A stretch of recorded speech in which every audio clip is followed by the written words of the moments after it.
नहीं आमर राज्य विजु जनता दलर निर्वाचन दायित्व नहीं श्रीजुक्त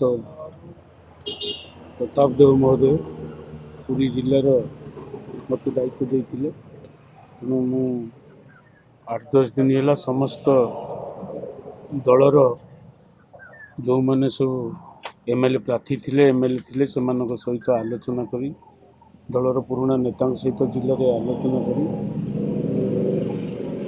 assistant election officer Biju Janata दलर 11टा ब्लॉक रे एवं 3टा एनएसी रे गोटे म्युनिसिपालिटी रे एआर पोस्टिंग करा जायछि सेमानक ना आज घोषणा करा पिपिली निर्वाचन मंडली रे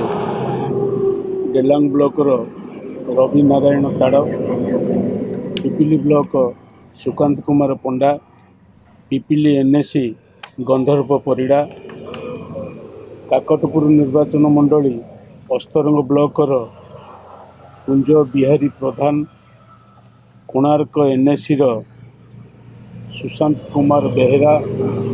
काकटपुर ब्लॉक अभय कुमार सेठी गोपुर ज्योति रंजन नायक सेमती ब्रह्मगिरी ब्लॉक रो ब्रह्मगिरी निर्वाचन मंडली रो ब्रह्मगिरी ब्लॉक रो वृंदावन प्रधान कृष्ण प्रसाद रो नवघन तराई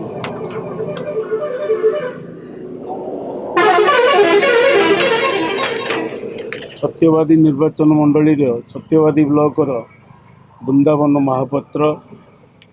बाउरी बंधु महापात्र कणास ब्लॉक राजेश हरिचंदन पुरी सदर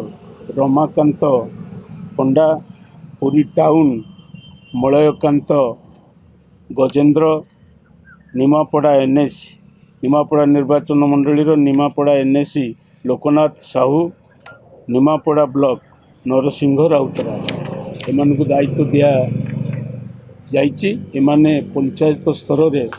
पंचायतर सभापति ब्लॉक सभापति निर्वाचन पे सहयोग करेंगे विजु जनता दल निर्वाचन प्रक्रिया आज से दायित्व नेले आज आरंभ करेंगे